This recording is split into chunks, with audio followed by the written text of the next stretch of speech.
Hello and welcome to the Honest Football Podcast, Discuss. This week we're going to be looking at the ups and downs of being a Sunday League manager. And to do that we've got enlisted one of our very good friends. And my brother. And your brother. Ben Savage is joining us, and he was a managerial mastermind who we all played under. Yep. Yes. Controversially, which we'll talk about On later. Sunday morning, yeah. And he was also a player, as we established in last week's Ramble, who has won as many titles as his brother in the same season and carried him to his only success of his career. Yeah, okay. Let's start with that season, shall we? Of USL Rams playing in the Luton Sunday League. Which, can we just clarify, is a completely different breed of football. Sunday League football is just like no other football I think you'll ever find in the rest of the world. So I think you'll find it's the Battleground or the Talentless. Battleground. What a heartwarming start to the journey. of which we come out on top in one particular season, in possibly the worst standard of football I've ever played in my life. Fortunately, the league folded after that, Yeah, so we so- kept the trophy. So technically we're still undefeated, or sorry, what is it? Still champions. Whatever Still you want to call it, champions, so. 10 years on. I'm pretty sure our friends left a trophy somewhere. Every day. But yeah, so we all play for the same Sunday League team. As we stated like you said last week, both on the same number of league titles. I would argue that Ben probably played more minutes than you, Craig, because you were injured for most of the I'm season. always injured. Always. But yeah, I mean, from memories for me, we obviously Dan, you come in about First game two-thirds in? of the way in. No, about third of the way in. Third game in, I remember. So I have to be very careful with how I word this. Had just finished school the summer before at the age of 16. Charlie Betts, because your dad was a teacher at my high school and had managed me once for Luton schools, obviously gave you my contact and said phone him. We needed a goalkeeper. And even though it wasn't my first position, it was my second one and I was okay. Yeah. So you called me, I came along. Within half an hour I thought, what the fuck have I done here? It was the debut of the Gabor Kirai grey trackies. It was, and the Gabor Kirai grey trackies never came back off. I have one memory from Even the first right time. now. Even right now. Right now. Were you not playing in goal before he did? I I remember you playing in goal. I played the first game of the season on the pitch. I scored that game. You said you all had a turn, didn't Yeah, you? yeah. I think I might have played the second game in goal.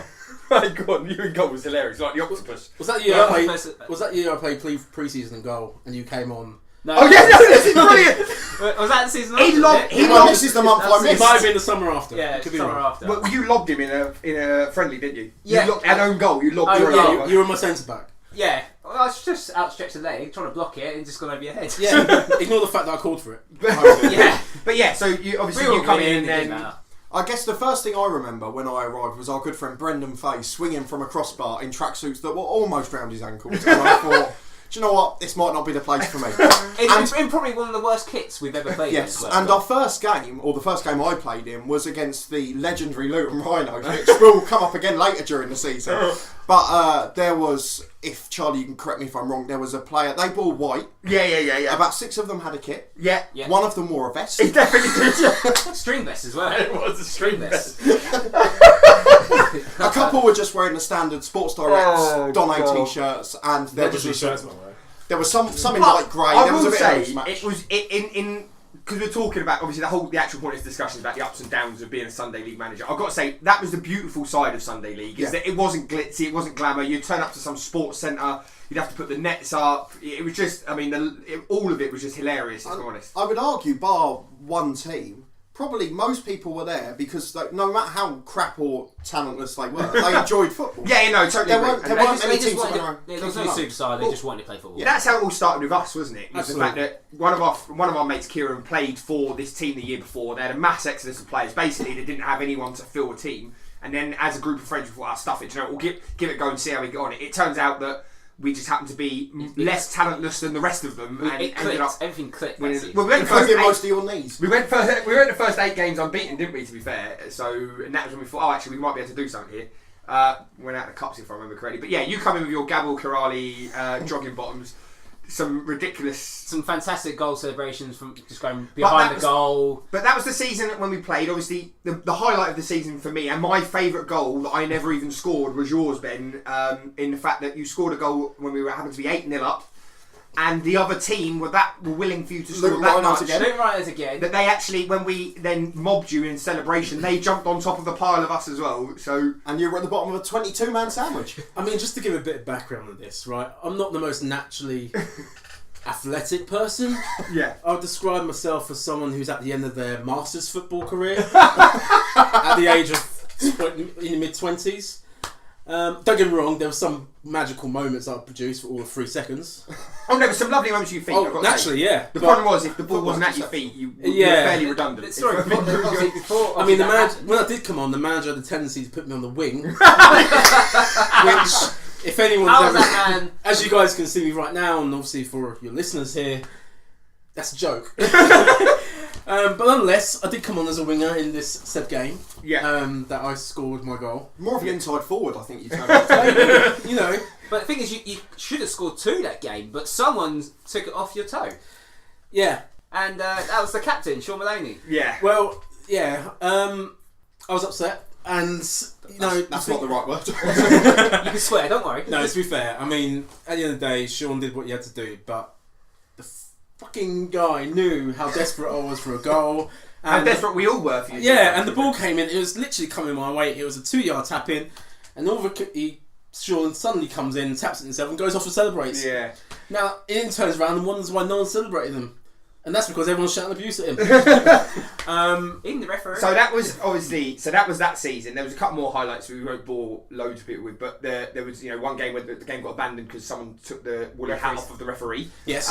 Which I didn't think I'd ever seen. Which was before. not one of our teammates. By No, the way, it it was was opposition. and lots of other stuff. I remember the day we won the league, we went out drinking for the afternoon. You had about 95 potato rolls, Dan. I became famous that And night. I'm sure at one point you said, I think the cream's off in this, but you still carried on. I think you went to hit the curry afterwards. But the reason we've actually got here was yeah, that sets the scene for then the following year, where the manager of our team, for the want of a better phrase, was then put in prison for financial irregularities. So you were then given the mantle of taking over. Is that right?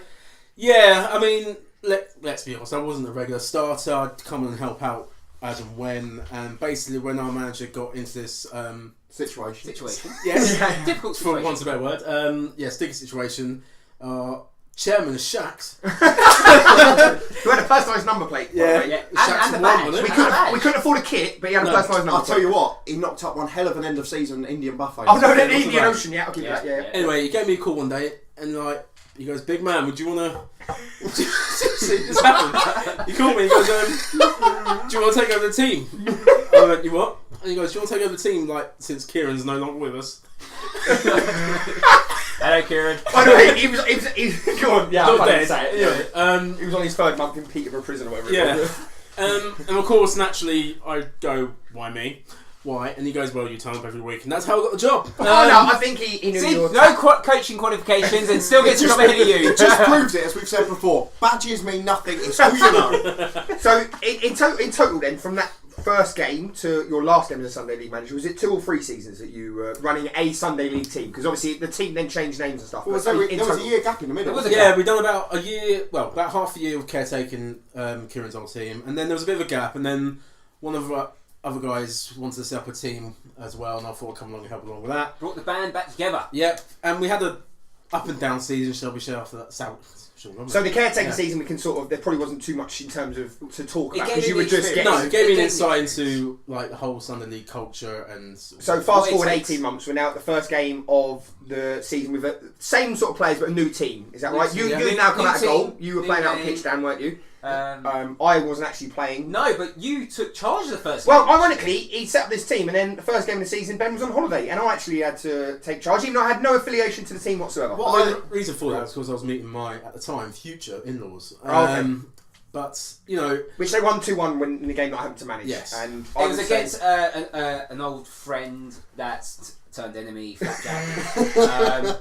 And he didn't take the defeat too kindly. But once again, that going to the game, an absolute worldie of a finish from our striker. Yeah. Court. So did you play in that first game? I remember it was a bit I did hazy. play in that first game. I played central midfield with a player who then didn't play for the rest of the season because they got injured. And that's something I want to lead on to, is this is the season where I think I can start to talk from my point of view about the reliability across the table for myself. We'll get to the main point after that, but I'm sure you're going to bring it up. Yeah, anyway, so I think we had a point where I'm probably about 3 or 4 years younger than most of the team. Yeah. Because it was just myself and Liam in our age group. Yeah, that's and right, the rest yeah. of you were 3 or 4 years older. And unfortunately, you guys were starting to have dodgy knees, ankles, hips, groins, and anything else that could move. So as a result, we quite often then later towards the season had struggles with players. Whereas the start of the year, it was quite hard to pick a bench. But unfortunately, with the unreliable ones across the table here, who aren't dedicated to the cause, who then, I'm injured, doesn't mean I should turn up either, you know. But, I was captain. hey, if a big game comes up, I'm sure I'll get picked. Carry on. I wasn't actually due to play that year, so I turned up for the other day. Anyway, let's get to that moment. No. We'll save no, that. okay. So in terms of Sunday League football, yes. Obviously compared to we've all got sort of played maybe Saturday football, that sort of thing, or been involved. There's a strict sort of pre-season. You do training maybe twice a week. Is that the same with Sunday League football, or was it literally just a case of first fixture September? I'll try and cobble together 15 lads and go from there, sort of thing. Well, to be honest with you, once I volunteered to take you guys on for the first season, I did try and implement some sort of pre-season. I remember thinking, right, what did I do in PE? When I was like 12. That's what those lack of coaching badges. Yeah. And do you know what? I remember the bleep test. I remember doing the bleep test. Yeah, we did it twice, I think you'll find. You're right, I did. And to be fair to you, we all improved. You did? Exactly. So, it worked. And then what I found myself doing every Thursday morning while I was at work was Googling what training sessions to do and whatnot. Right, very good. And do you know what? At the end of the day, it was something I wanted to do, wanted to be committed to, and I thought, well, let's give it a proper go. Try and act somewhat professional. Even went as far as getting a jacket with BS on it. And that's just not for my mission. I do remember you coming to one game looking like a Jose Mourinho coat. It was very cold that day, and yes, for the crap, I borrowed Dad's. What I would say is that pre-season, as much, I'm not going to say it was professional standard, but what I would say, by no means. We are talking Sunday League here. But of the hashed together seasons we've had in Sunday League level, it was by far the most intense pre-season. I mean, I lost nearly 2 stone in that pre-season. Wow. So, and how often did you train? Once a week, was it, or twice? I think. Twice when we started off. Yeah. And was one of them on like a Sunday morning or so? Literally before the game started. Before the main stuff. Was there an issue of people turning up pissed? Was that a bit of a counter? I think we've grown out of it. Culture. Do you know what? Yeah. That's a Sunday culture. It No, wasn't not that quite. bad, to be fair. I mean, obviously, of course, you had the odd one, Kieran. to this day, who were just literally roll out of bed and whatnot. And it probably got a bit worse when we started living together. And 4 of us then ended up living in the same house. Absolutely, yeah. So it's like student digs with money, to be fair. But of course, naturally, yeah. I mean, you're going to get the odd ones who would turn up drunk or hadn't even gone home. And you just got to take that into your game plan. Yeah. So we'll go into specific games in a bit, but on a match day, from like your perspective and yours, so yours as a player and yours as a manager, what would be the sort of things you could encounter maybe between, I don't know, 9 a.m. and then 10:30 a.m. and dropping out or whatever. Well, one thing I would say is I got quite a good insight of this because Ben was the closest person living to me. So I ended up in his car most mornings. I would argue we both quite frequently started with a McDonald's breakfast. You're not supposed to reveal that! So nutrition. Which would have been lovely if I was in goal, but I was playing central midfield most of the day. Yes. Ultimately, you can't go out on an empty stomach, Cody. No, and, no. You got to sort of make sure that your midfielders are engines good to go.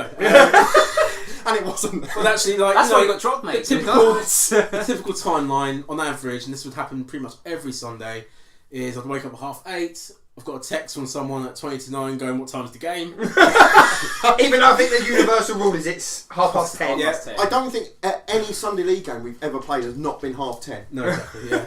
So usually, I think I told the guys to be there for 9:30. Yeah. I'd get a call at 10 to 10 from one of our guys regularly, aka Dean Bradley. "Sorry, mate, I'm in the drive-thru at McDonald's. I'll be there in a minute." Where's the home ground? Where's the home ground? You played there last week? Was it more of an fairness, issue? we ended up at 4 different home grounds in a couple of years. Yes, we did. Was there more of an issue with home games? Because obviously there's certain things like nets and stuff like that. I think people took a bit of liberties. Like, obviously, no one, let's be honest, no one really wants to put nets up. No one really wants to, do the things to get the game on. But you've got to have the basic equipment, otherwise you get fined. Who's got the energy to collect the corner flags at the end?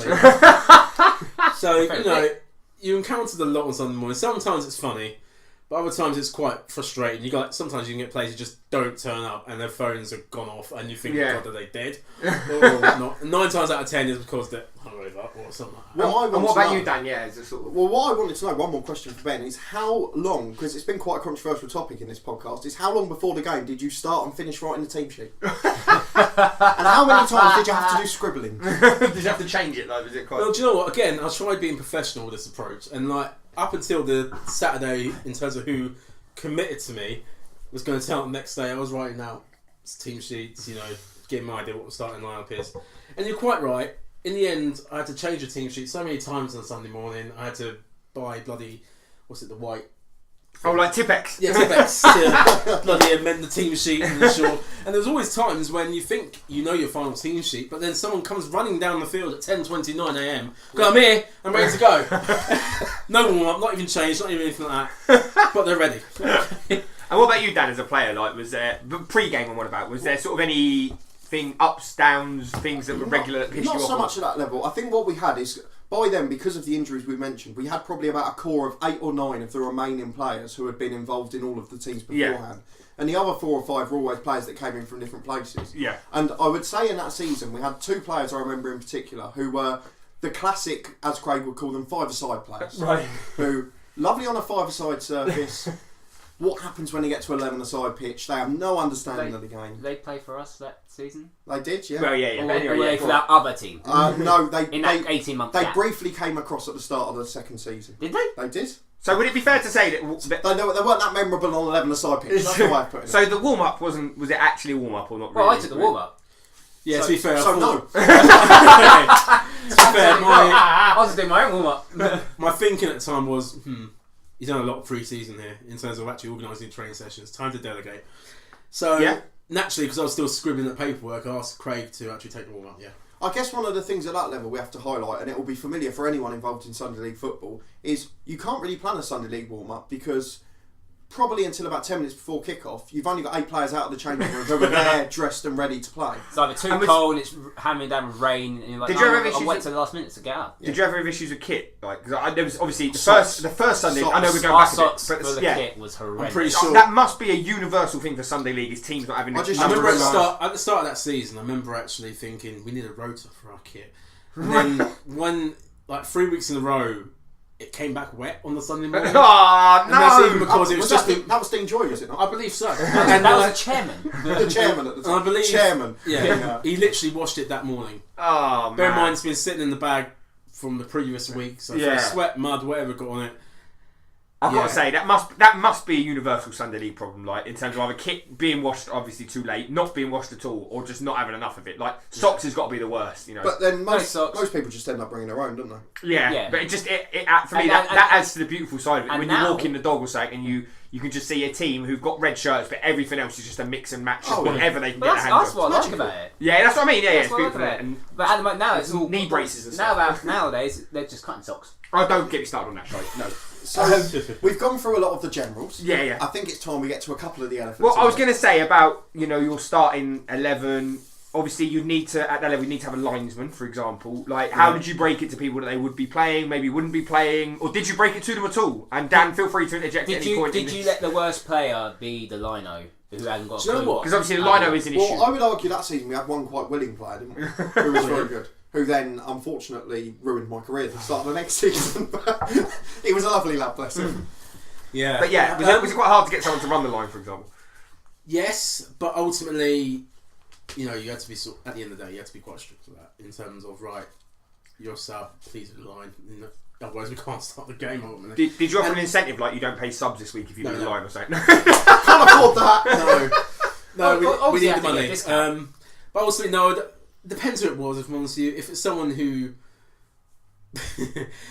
okay, I'll tell you in a second. But literally, most of the time, I just read the team sheet out and dealt with it afterwards. But I remember one specific time in pre-season that year, I tried speaking to my friend Dean Bradley before the game. I said, and I was only joking at the time, but I wanted to see what you'd do. So I was like, Dean, he's already ready to go. He's warmed up, proper kit. He's actually really up for it. Yeah. I mean, Dean, you're on the bench. Just like dropped him. Yeah. And he's like, why Savage? I'm like, I need to go with, I can't remember who it was at the time, but someone. Fraser. Ronaldo. It might have been Ronaldo. We need to go, I need to see what this guy can do. I wasn't serious. I was always going to play Dean. And he's like, this is a disgrace, Savage. I didn't turn up, I didn't come all the way here to be told I'm a sub. I think you're wrong. So are you saying there are still egos in Sunday League? Of course there is. It has to be. That's all every week. And do you know what? I was creasing inside. But, I needed to separate the Yeah. You know, I need to know who's going to fight. But ultimately, I said, Dean, you're going to start, don't you? And ironically, he went to score as well. Oh, did he? So now I think we've discussed team selection, and there's been and as you mentioned it a few times off microphone, a bit of animosity, maybe a bit of beef about one particular game. No, I'm joking. No, but there's a bit of an elephant in the room involving a county cup quarter final. A phone call to me at 8:30 in the morning, and so I'll let you take it. Let's build up to this. I think that first season at Gibraltar Reserves, for legal reasons, the reserves. We're not part of Gibraltar FA. We're not involved in the political stances. I still don't know why we were called Gibraltar Reserves. That was Dean Joy. Dean Joy, yes. As a joke. I There said you go, that answers that question. Joke, and he took it. So during that season, myself and Craig Savage were the centre halves for the most part after the first game. After Sean Maloney got sent off and then banned. And then never turned up. Yeah. We had by far the best defensive record in the league, despite only being 4th or 5th in the table, because we didn't have too many options up front. And we only conceded 20 goals that season, which was less than one a game. But what happened is we'd gone on a brilliant cup run as well, and we got to the County Cup quarter final. It's Sheffield Saints. We'd mentioned we'd had some injury problems. I guess one thing we would say in that league is there were a lot more teams who just wanted to kick lumps out of you by that stage rather than play football. But again, that's because there weren't many qualified coaches working in the It doesn't matter about the coaching. But when we got to that morning, obviously, Charlie, as you said, unbeknown to me, I thought, I'll tell you what, we've been having a really good season. I think we can keep another clean sheet and get through today. Sun's out, beautiful morning. I don't mind. I never head the ball anyway. I volley anything. No matter how high. I was gutted because we thought we was going to play at this lovely little nice ground. Well, Sheffield's got 2 beautiful grounds and then one awful one. And we had to. The other team got kicked out of the new ground and played in some church. But I mean, in that church park, if the tree wasn't covering half the pitch, God knows how many more goals Charlie would have conceded. No, so that was obviously take it from halfway. Just for me, I was playing Saturday football somewhere in the one of your mini clubs. Yeah, one of the. So for most of the season, you thought I was too good for us. No. I don't want to play on Sunday in case I get injured for the Saturday. I'd actually stopped playing Sunday football unless Ben was short, and I think I played 2 other games. One was at the end of the season, one before that. Anyway. It gets to 8:30. I've just settled down. I had a box set that I wanted to watch, The Wire, season 2. If anyone's interested. No, we weren't. No. I put that on. Next minute, my phone goes, and I had an interesting conversation with Ben about he had a County Cup quarter final. And I said, I'm actually available. I'm not doing anything this morning. To which then Ben said, okay, come along. I think you might have even picked me up, or you picked. No, I think you picked me up actually.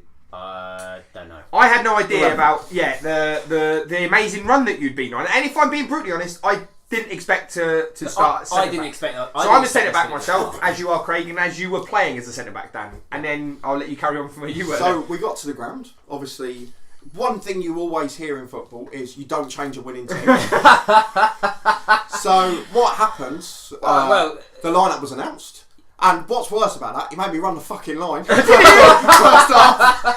So you were dropped. I'm not saying it's an egotistical. I was on the bench alongside, with the greatest respect, Fraser and Ronaldo. And you were dropped for me. For you. And then do you want to take it from the second half, Charlie? So can I just say, at the time, we were 3-1 up. Hang on, whoa. Before we even get to that. Right. Obviously, I want to retort here. Now, yes, it is true that I gave Charlie a call at 8:30 that morning. Because we were short, and it's an important game. I was very proud of our cup run. By short, he means 13 players. Alright. It was a big game. The opposition were a very good side. They were top. They were young. They were top of their league. So let's bring in some older heads. Hang on. Experience is key. Listen, right. Like I said, I was very proud of our cup run that year. And we were short on players, and genuinely, I thought we stood a very, very good chance of winning the whole thing. Or at the very least, getting to the final. Largely because of our defensive record on the run. Nonetheless, I saw we were short. And I thought, right, let's give Charlie a call. And on the way to the game, I had a brainwave. And I thought, I've got Craig available for me, who's played Saturdays for Crawley at a decent level for a number of years. And he's my captain. Even though he's injury prone. Yeah. I've got Charlie available to me today. I think I was playing for Langford at the time, so the league who below. Again, plays Saturdays on a regular basis. Same league. Played for a number of years. And we were both playing actually in the same league. Can I ask how many of those Saturdays you'd seen him play and watched his performances? Probably about 2. So we were both playing, in the South Midlands, what would that be? Step 6 of the non-league. So, anyway, carry on. Anyway, so I thought about the team lineup I was going to do that day. And it struck me thinking, this can't go wrong if I do this. No, it can't, can it? No, it can't. So I thought I'd play Craig and Charlie together. They've been playing together since they were 11. We were a triangle.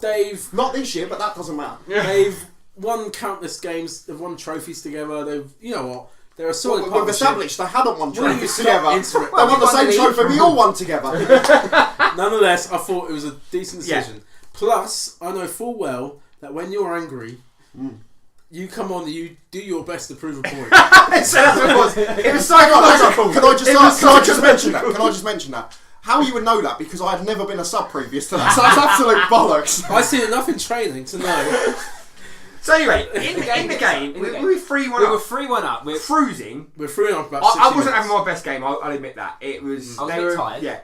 But to this day, and I still swear by this, Craig and I got done with 2 identical balls over the top, and it split between the two of us. And in fairness, they had to whip it up front. I'm not known for my turn of pace. Craig is, and I still don't understand how this happened. But anyway, I still don't understand how he's known for his turn of pace. the two of us got done, and it was identical balls. And I very rarely I would like to think, very rarely do I get done with a ball over the top because I'm so slow at getting out of the 18-yard box that very seldom do I leave enough space behind me for the ball. It's the fact that, otherwise. as me and Charlie centre backs, one of us will at least sweep if someone's going up for the header. And that's been our pattern since we were 11 years old, and by this point mid-20s. So you're talking nearly 10, possibly 12 years. It's important to have a current partnership. No, isn't it? All season, myself and Craig have been performing that to a T every year. And that's why I stand on this. It was the wrong decision to start. But I still, to this day, I cannot understand how we got done with those 2 long balls. Because you were scared of the sun. No, I wasn't scared of the sun. Well, Charlie, what happened there? It Charlie, logically doesn't make how sense. long ago was this? About 5 years ago. I still have nightmares about that. But however, the game goes on. It goes to 3-3. Can I just ask one question? The second time Charlie let the ball over his head, what were you thinking? Did you realise at that point, oh, I maybe shouldn't have gone for a reputation? I did consider at that point I might have made a mistake here. And at the end of the day, it's ruined your managerial career. Okay. But Having said that, it wasn't long after until you brought on, was it? Yeah, because the game goes 3-3. An incident happens where a striker collides into the goalkeeper. Our goalkeeper decides to grab the guy by the throat. Unfortunately, our goalkeeper looks and has the temper of Jason Statham. So he was the monk from Mean Machine. Yeah. Half the height. So the referee sends both the striker and our goalkeeper off. Look, we need a sub-goalkeeper now. Who's going to go and goal? Suddenly, I'm really important to the team, aren't I? My confidence flattened. Here you go. Go and go for a fucking penalty shootout, why don't you? What can go wrong? Apart from the fact we lost the penalty shootout. Yeah, and do you know why we lost the penalty shootout? So I didn't have my fucking Gabble Kiroi tracksuit on. And you stand on one side of the goal. Well, no, with the greatest respect, I came to the game expecting to be a starting centre half. Spent the first half as linesman. Came on the left wing. Oh, you did!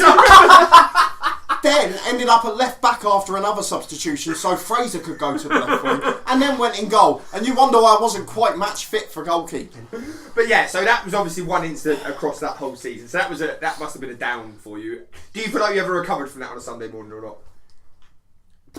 I was very disappointed. And I do remember Cody afterwards probably flat out refusing to talk to me. But so you know what? It's this sort of thing, and this is why a lot of people get into Sunday football. Like, it creates a lot of memories, either good or bad. And you know, obviously, I understand Cody. This has taken years of pent up frustration to release it now. So, on the record, I want to apologise to you. No. Okay, because I apologise for having faith in these two. Particularly him. Because I was convinced when we were 3-1 up, we were heading to a semi-final. But they hadn't had to do any defending yet, had they? No.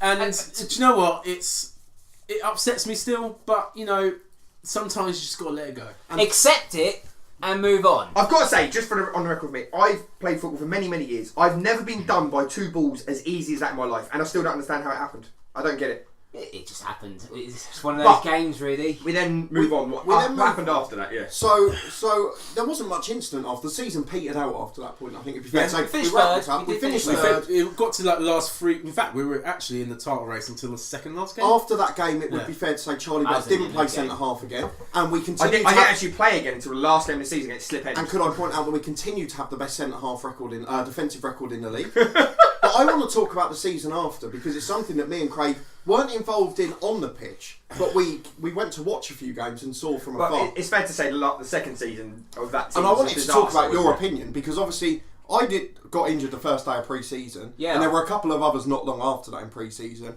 and you were basically from a 16-man squad to 11 with the 5 that are missing being from your first team the year before.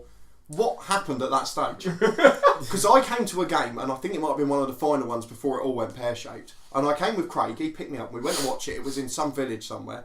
You went 1-0 up, you were dominating the first half, and the 41st minute you conceded an equaliser, and at half-time it was 6-1. Kieran Fay was playing centre-half and had not been home. He had not been home at any stage. And I just thought, what did you think during that season? Only in Sunday League can that happen, by the way. Can you be 1-0 up, 41st minute, and be 6-1 down at half-time? I just Do you know what, that understand second? it. Do you know what?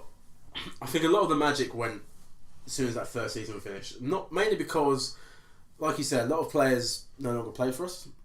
We had yourself who got injured, unfortunately, and as the season was approaching, it was getting to the point where we needed to get a squad together. And most people might relate to this. It gets to the start of a season, you've only got 13, 14 people signed up. You're getting your mates saying, "Oh, he'll come and play," but they're not exactly committed. They'll come in as and when they can get a game.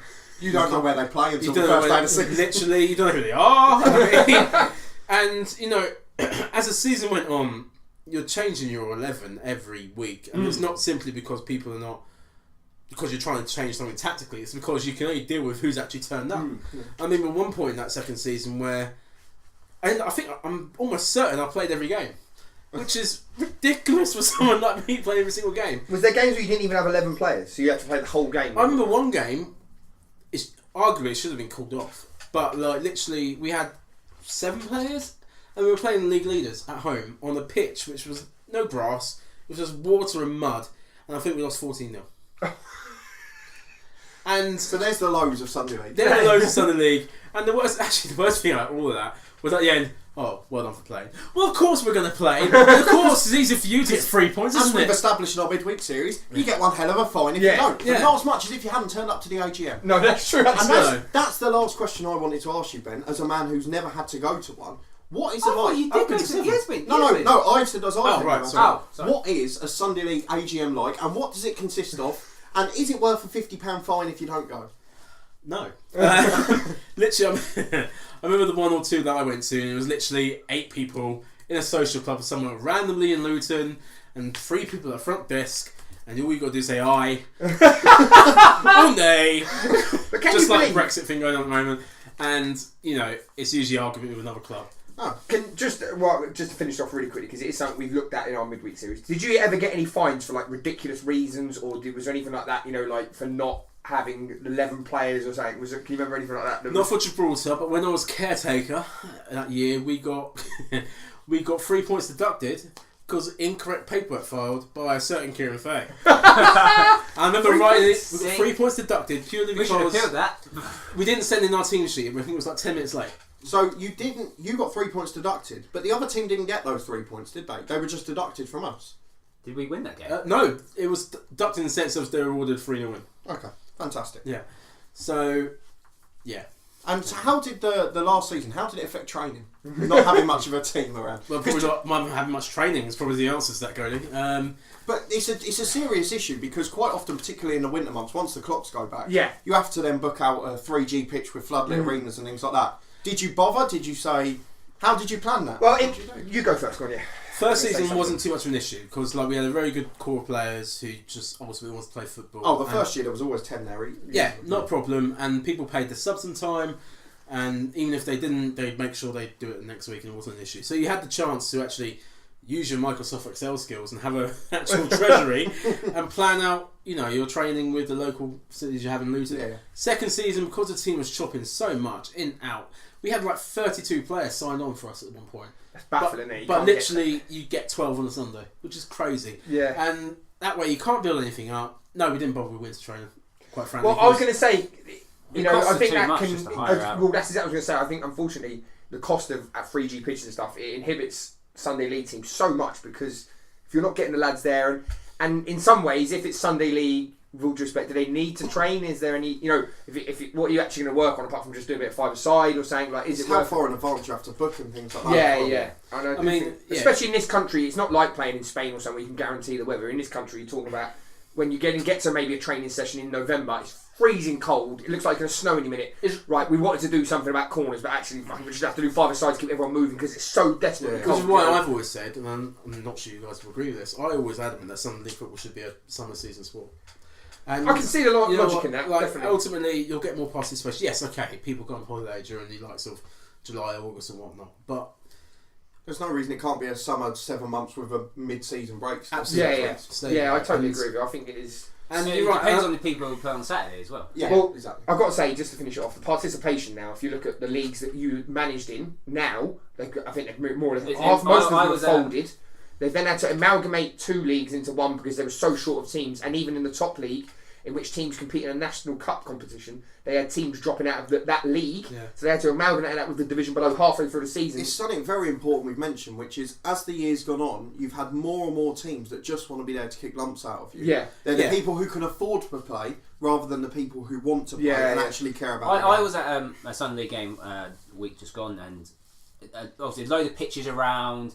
Only one game. Yeah, you can see. But the numbers of 11-a-side teams have declined in the thousands in the last 5 years. Which and like I said, it's for 2 elements. The cost of it was insane 5-6 years ago. I can't imagine what it is now. And it's the whole reason why the whole Sunday League is declining. And it's not right, because ultimately people want to be playing football, and I think likes of the FA and the council should be doing everything in their stead to improve facilities. And it's not just great for football and for exercise and things like. It's great socially. It's how. It's how we all met. Yeah, exactly. Apart from 2 brothers, obviously. No. As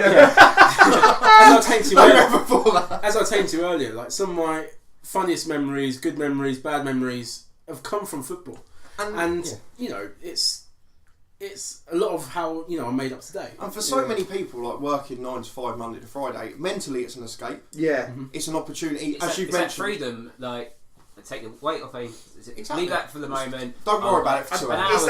I think it's having, if you have that competitive edge, it's that chance to do that. And what I mean that is I find when I was playing before obviously dummy knee, when I was playing during the periods where there wasn't a game, I did feel a bit more frustrated, and that's not because I went out and kicked people, but you feel like you need to be competing, and then suddenly when that's not there, so I think it's a great outlet for that, isn't it? Once you build that social bond, again, like you said, the first 2 years, we spent most Sundays out doing something. If there wasn't a game, we'd still go and train and then go out and do something.